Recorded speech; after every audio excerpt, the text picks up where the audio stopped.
Dale, Mario.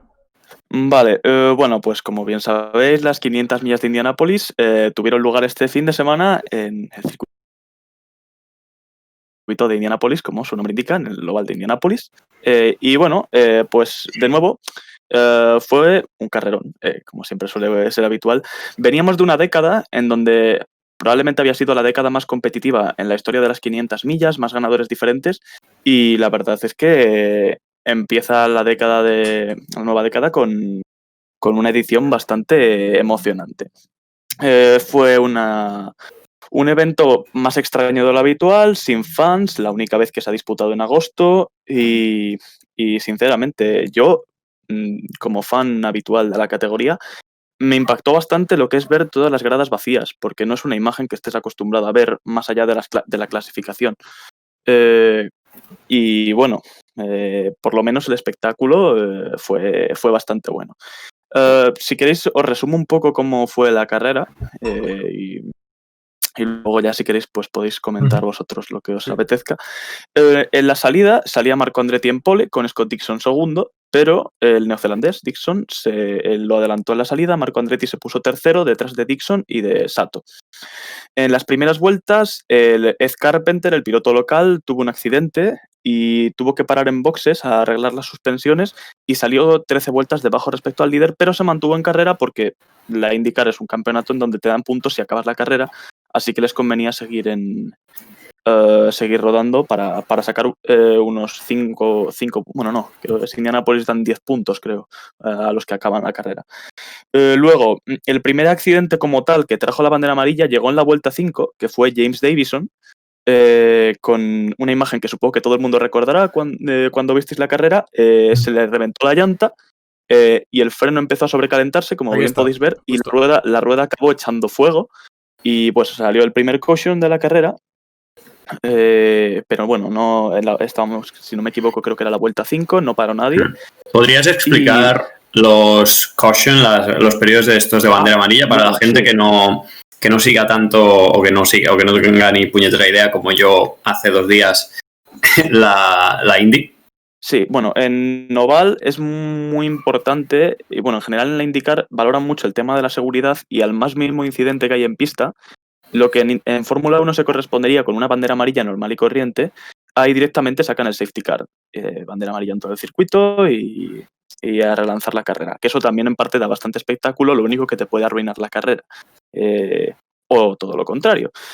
Y como bien salió todo el coche en llamas, se saltaron todas las piezas de la llanta, pues tenían que limpiar todo el circuito y sacaron el coche de seguridad la primera vez que salió. Se relanzó la carrera con normalidad, Dixon seguía liderando y su compañero en la vuelta 25, Marcus Ericsson, que supongo que todos lo conoceréis, se estrelló, se comió el muro, básicamente, y sacaron el segundo coche de seguridad. Este sí que fue más importante porque pilotos como Pagenot, Oliver Askew, Fernando Alonso, decidieron entrar en boxes un poco antes de lo establecido y hacer una parada gratis, por lo que luego pudieron ganar bastantes posiciones. Cuando paró el resto. Fue aquí cuando lideró Simón Pagenot, que salía 25º, que fue algo bastante llamativo, que salía de 25º. Lo que pasa es que, joder, a ver cómo lo explico. Obviamente tampoco era posición real porque no tenía tanto ritmo como podía tenerlo Dixon y al fin y al cabo con la siguiente parada volvería a perder todas las posiciones.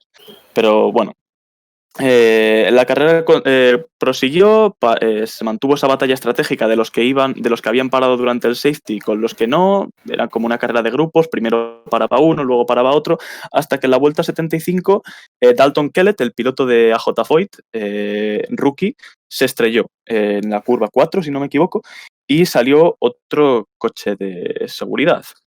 Alex Palou, el español, estaba en ese momento en el top 15 y empezó a remontar bastantes posiciones hasta que en torno a la vuelta 120, no me acuerdo del número exacto, tuvo un accidente, supongo que era porque había desgastado mucho los neumáticos, se le fue el coche de atrás en la curva 1, tampoco es que sea culpa suya, yo creo que es más es parte de las carreras de oval, se le fue el coche y rompió todas las suspensiones y tuvo que abandonar. y salió de nuevo otro coche de seguridad. En este periodo de seguridad pararon todos los pilotos.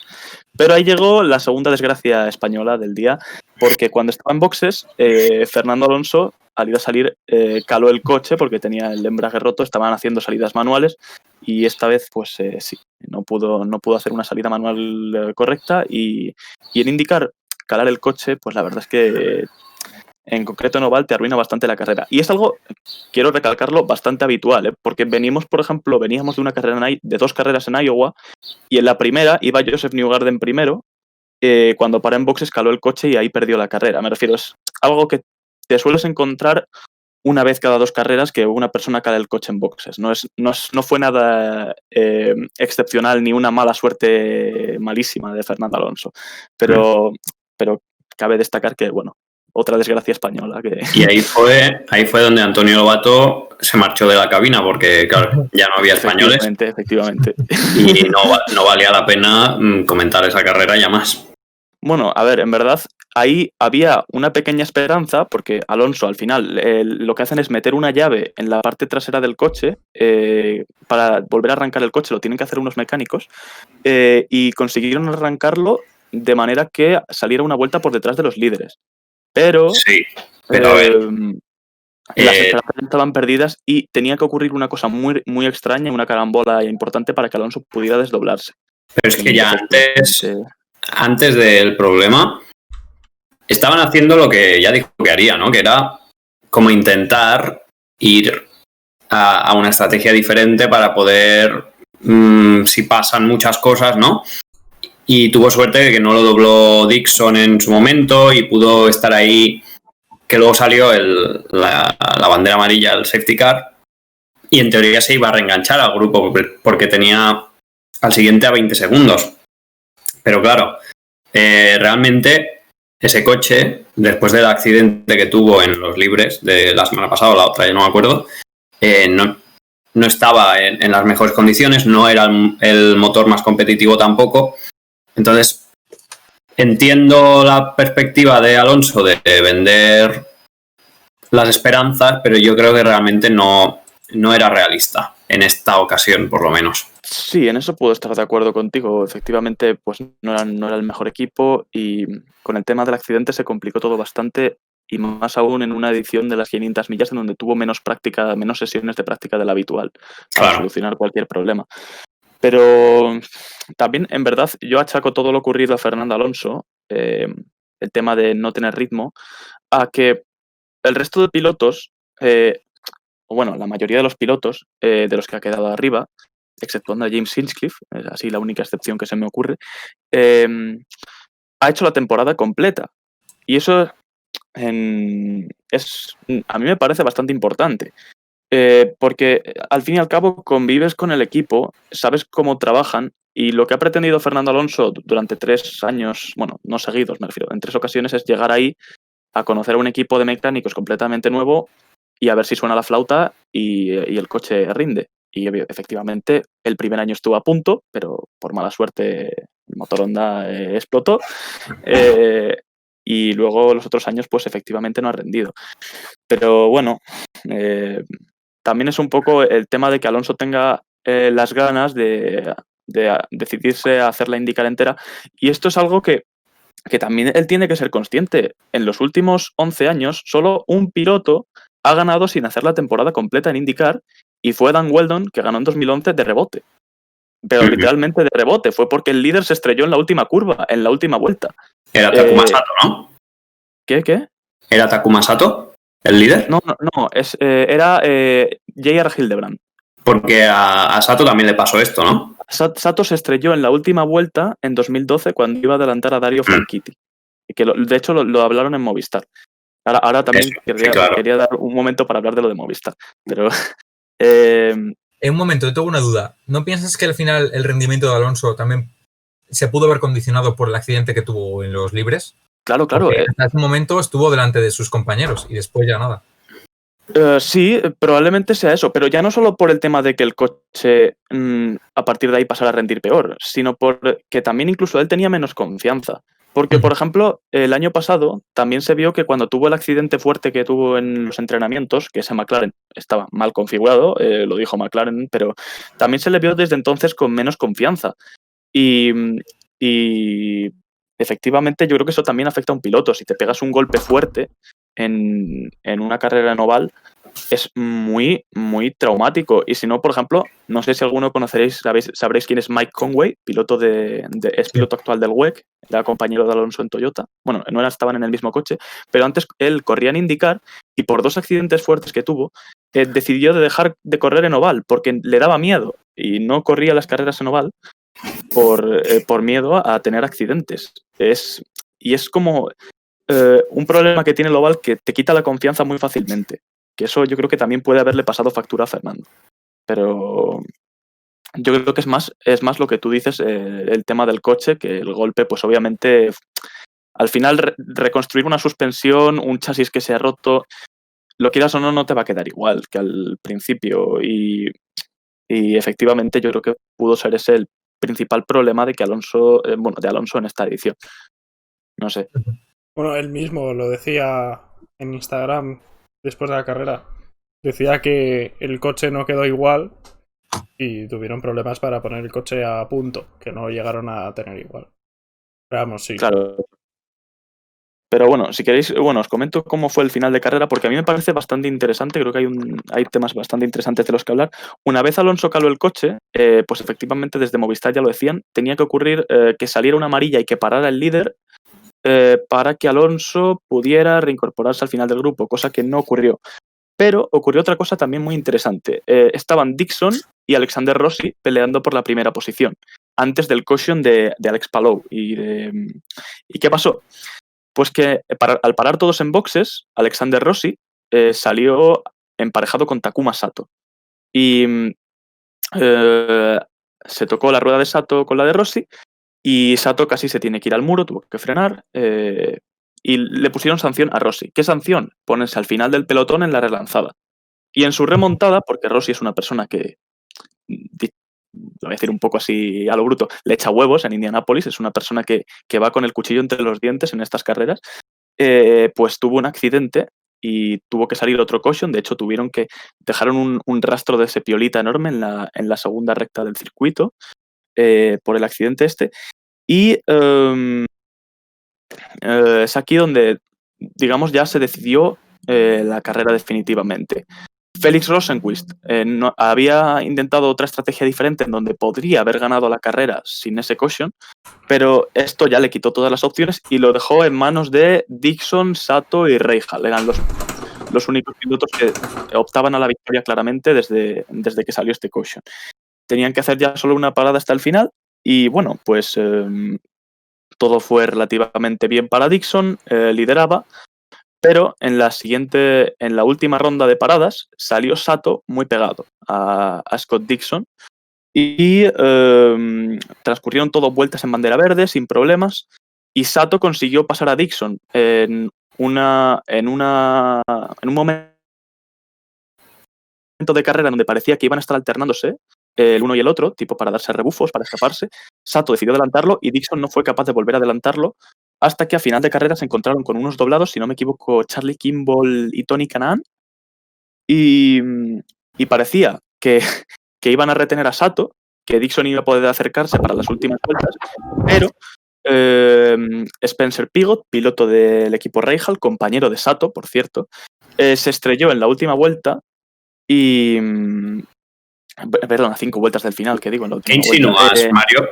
Nada. Y en una decisión que a mí me sorprende por parte de los comisarios, en vez de sacar la bandera roja y dejar que se disputen las últimas vueltas, como hicieron, por ejemplo, en 2014, pusieron bandera amarilla y la carrera terminó con bandera amarilla. Ganó Sato, segundo Dixon y tercero Graham Rahal, en lo que ya es la segunda victoria para Sato en las 500 millas. No insinuó nada, obviamente Spencer Pigot, digo yo, que no querría chocarse, de hecho tuvieron que sacarlo en camilla y todo. Fue bastante bestia. Y igual que el accidente de Conor Daly y Oliver Askew, del que tampoco he hablado, que fue en la resalida del safety car de Dalton Kellett, por cierto, que se me ha olvidado comentarlo, pero este fue incluso más bestia aún porque se dio con el muro que separa la pista y el carril de boxes. Se dio además de lado, que eso es un accidente muy fuerte. Y eso, lo que he dicho, lo tuvieron que sacar en camilla del coche, pero está perfectamente. Supongo que para la próxima carrera que dispute le veremos conduciendo sin problemas. Nos dice Don Master 13, Piquet Gate.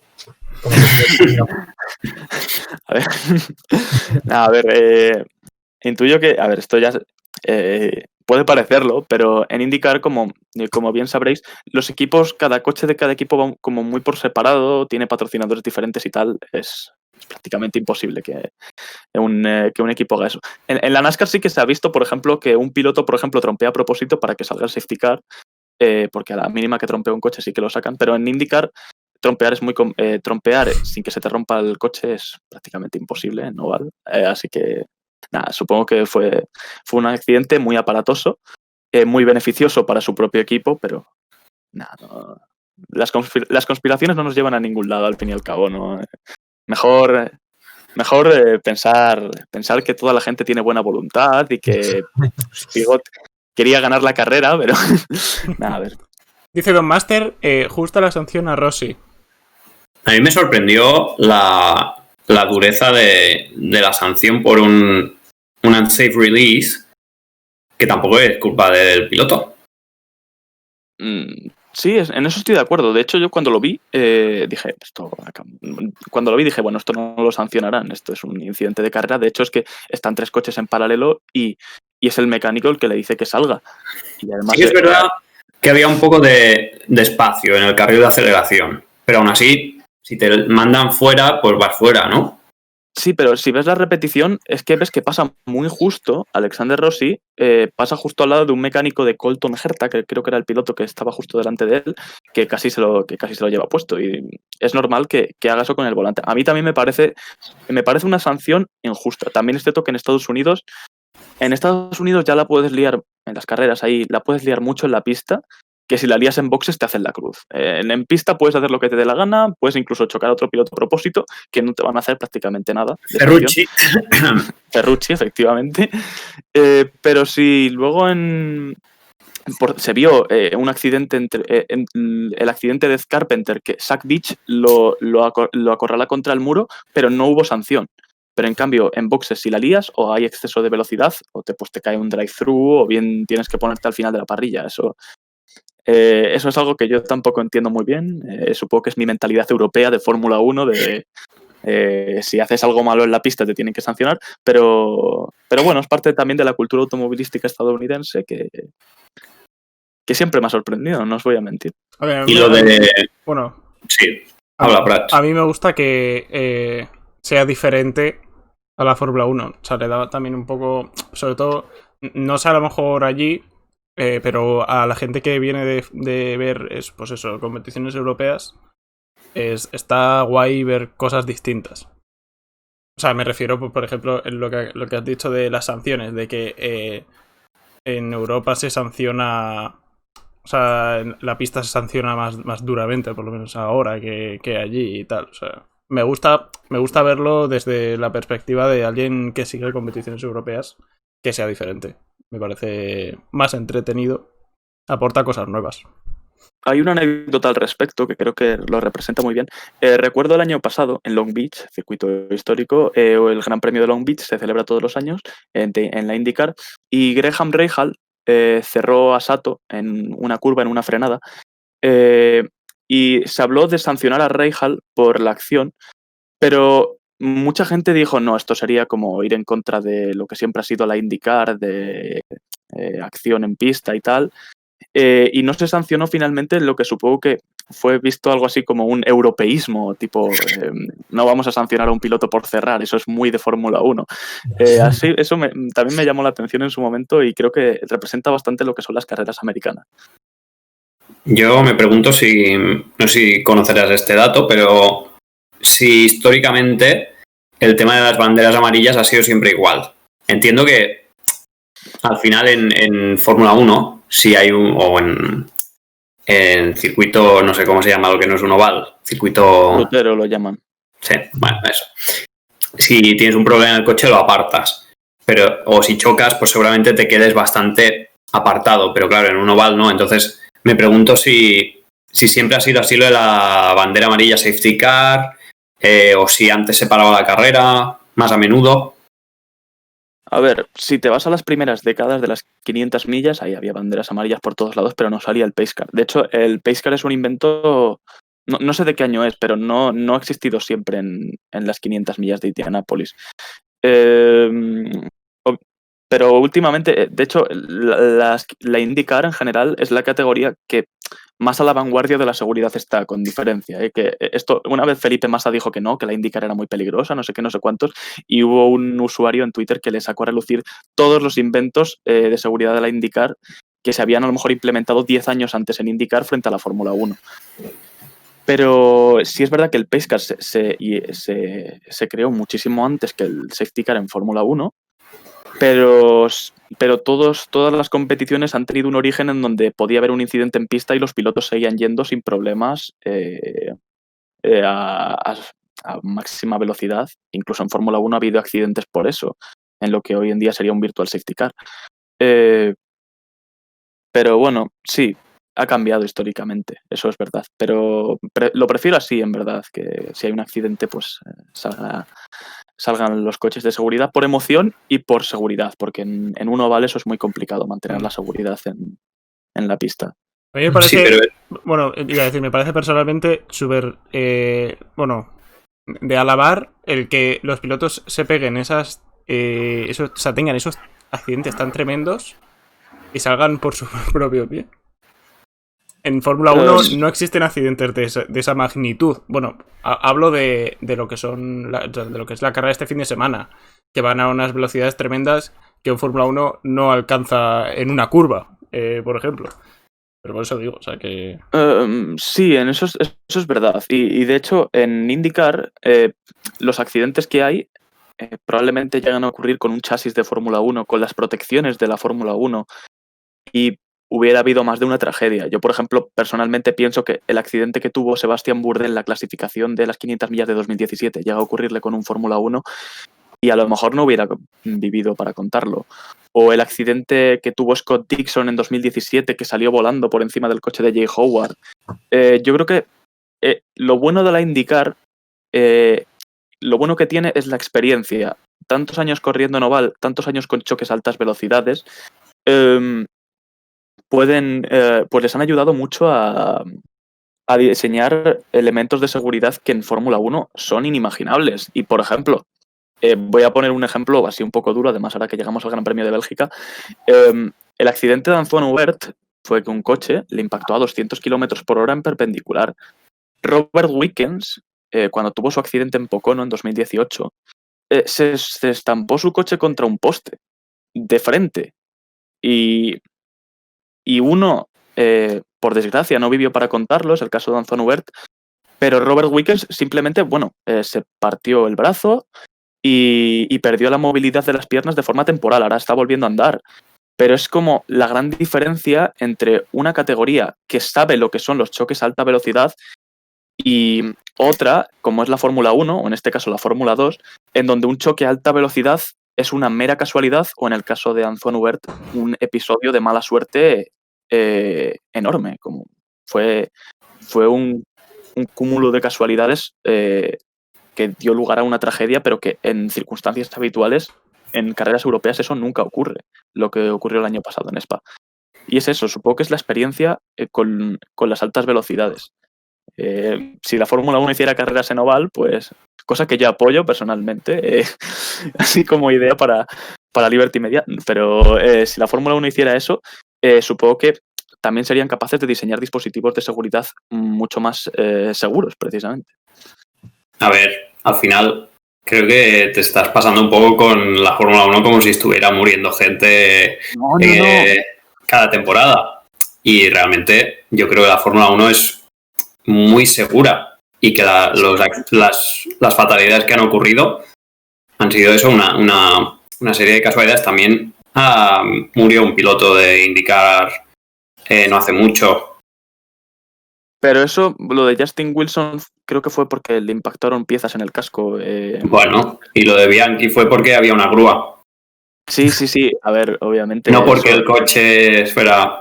Entonces yo... Hablo de lo que es un choque a alta velocidad, que en IndyCar los coches están mucho más preparados para eso que, por ejemplo, un chasis de Fórmula 1. Pero tampoco fue lateral el choque de Wilson. Entonces... No, hablo del de Robert Wickens, que fue de frente.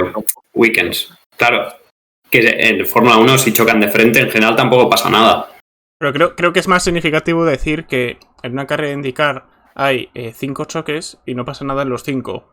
En una carrera de Fórmula 1 no hay 5 choques a 370 kilómetros por hora. Pero eso no lo hace más o menos seguro. No, lo que te dice es que la seguridad de la IndyCar funciona muy bien. Bueno, y en Fórmula 1 también. O sea, me refiero, lo que digo es que queda más recalcado en IndyCar o sea, en más accidentes. Si hay más accidentes, te da el punto de que esos coches son, o sea, te aseguran que son muy seguros. O sea, quiero decir, ¿sabes? Que en un Fórmula 1, o sea, no tienes tantos accidentes como para verificar que los hay, pero no hay tal cantidad como en un coche de IndyCar. Bueno, por ejemplo, en las 500 millas. Bueno, claro, es que... A ver. Claro, es que yo creo que al final el peligro que puede llegar a tener la IndyCar no es tanto por la seguridad o inseguridad de sus circuitos o coches, sino por el número de accidentes que hay, que al final por probabilidad alguno puede acabar mal. Pero no porque sea insegura como tal, sino por eso, porque hay más accidentes y por probabilidad pues alguno tendrá que salir peor y en función de eso pues aprenden y tienen más experiencia para desarrollar coches más seguros. Pero eso, al final yo creo que tanto Fórmula 1 como IndyCar serán de las categorías de automovilismo más seguras y eso por la experiencia y cada una lo es pues en su ámbito en el que corren y eso. Pero bueno. De hecho, un apunte para hacer. En IndyCar, los circuitos de alta velocidad han ido desapareciendo poco a poco. Circuitos como Michigan o Fontana, que bueno, no creo que los conozcáis, pero eran circuitos en donde los coches iban muy pegados y había muchos accidentes. Se ha dejado de correr por motivos de seguridad y porque en parte los pilotos prefieren ovales en donde se vaya más lento, véase ovales pequeñitos como puede ser Texas, como puede ser Gateway, que se corre la semana que viene, por cierto, este fin de semana, y circuitos como Pocono, que fue donde tuvo el accidente Robert Wickens, se han caído del calendario. El año pasado fue la última carrera y los pilotos era un festival de quejas porque había accidentes brutales. De hecho, bueno, os animo a buscar un accidente que tuvo Takuma Sato el año pasado, bueno, que la lió pardísima, se cargó a 5 pilotos. Y yo creo que es precisamente también porque los pilotos se han quejado que han quitado los ovales de alta velocidad y solo queda Indianápolis, porque obviamente, por muy influyentes que sean los pilotos, las 500 millas de Indianápolis no van a desaparecer. Pero es por eso que también los ovales fuera de Indianápolis son muy pequeñitos, son de 1,5 millas o incluso menos, y todos los ovales grandes han ido desapareciendo de la categoría poco a poco. Bueno, si os parece, para cerrar el tema, podemos hacer un poco los 3 comisarios habituales de este programa. Podemos hacer un poco de aficionado rookie, ¿no? Porque fue nuestra primera o segunda, creo, carrera de la Indy que vimos, y dar un poco de nuestra impresión. Para mí no... Estuvo bien, estuvo entretenido, pero es un poco lo que comenté la semana pasada, ¿no? Que el hecho de que haya tanto azar me echa un poco para atrás, porque el tema este de los safety cars al final es todo tan estar en el momento justo, en el lugar adecuado, que para mí le quita un poco de verdad. Y no sé, estuvo bien. También es verdad que al principio comentabas que a ti te gustó mucho, pero yo he leído gente en Twitter que le gusta la IndyCar y las 500 millas, que está por el tema de la pantalla. Sí, que había habido bastante menos acción de lo habitual. Y que están un poco decepcionados en ese sentido. Acción a nivel de adelantamientos. Y ya está, yo creo que volvería a ver las 500 millas, seguramente. No te lo prometo. Pero tampoco creo que termine enganchándome a la categoría. Sería mi conclusión. Sí, A mí me ha pasado algo parecido a lo que dices, a lo que has dicho al principio, de que al final tanta aleatoriedad y que ocurran cosas tan a menudo, lo que me provoca es que cuando realmente ocurre algo inesperado, no lo valoro tanto porque como cada poco está cambiando todo, puede ocurrir algo inesperado de subir un piloto que está muy atrás adelante, pero es que sabes que 5 vueltas después se puede ir otra vez para atrás perfectamente. Entonces, no es como en Fórmula 1 que a veces pasan cosas raras, pero pasan poco. Y cuando pasan, como que las valoramos muchísimo, porque realmente tiene como mucho valor el que ocurra eso, porque es raro que pase y además hay que saber aprovecharlo. Entonces, cuando todo eso se alinea, es como que tiene más valor de cara al aficionado, o por lo menos para mí. Pero eso sí, también a mí me dolió un poco el final, que fuera con un pace car, pero bueno, en Fórmula 1 también hemos visto eso en varias ocasiones. A mí, no sé, o sea, el que cambie todo, lo veo otra manera de aportar emoción. Distinta, se puede dar emoción de muchas maneras, pero el que tú no tengas, o sea, no sepas quién va a ganar una carrera en ningún momento, es otra manera de entretener. Y no sé, a mí me gusta, o sea, me gusta que haya diversidad en el mundo del motor, que no todo sea exactamente igual, que haya carreras de este tipo, que haya carreras como la Fórmula 1. O sea, me gusta que haya muchas cosas. Entonces, lo veo otra manera de ver a coches dando vueltas. Ese es mi resumen. A ver, es una... Yo también pienso como vosotros respecto a las 500 millas, pero sí, por ejemplo, eso es verdad que en Fórmula 1, yo esto lo mantengo, en Fórmula 1 cuando hay espectáculo no hay nada que lo supere. Una buena carrera de Fórmula 1 no te la va a superar ninguna categoría por muy buenas carreras que tenga esa otra categoría. Y obviamente es algo que también en Europa se aprecia mucho, que las carreras también tengan cierto orden, que no sea tampoco nada ahí terriblemente alocado y que puedas por lo menos predecir lo que va a ocurrir dentro de 3 vueltas, que no sea como en Indianápolis, que a lo mejor te encuentras que en la vuelta 25 va liderando el que salía 27º. Eso sí, en parte lo entiendo y supongo que es algo que es también fruto de la forma de entender las carreras de los americanos. Todo tiene que ser espectáculo, todo tiene que ser la cosa más entretenida de la historia. Y sí, supongo que en ese aspecto sí que os tengo que dar la razón, que la Fórmula 1 gana, bueno, en general gana todas las categorías, pero también conviene un poco de calma, un poco de... que no sea todo caos y destrucción, en definitiva.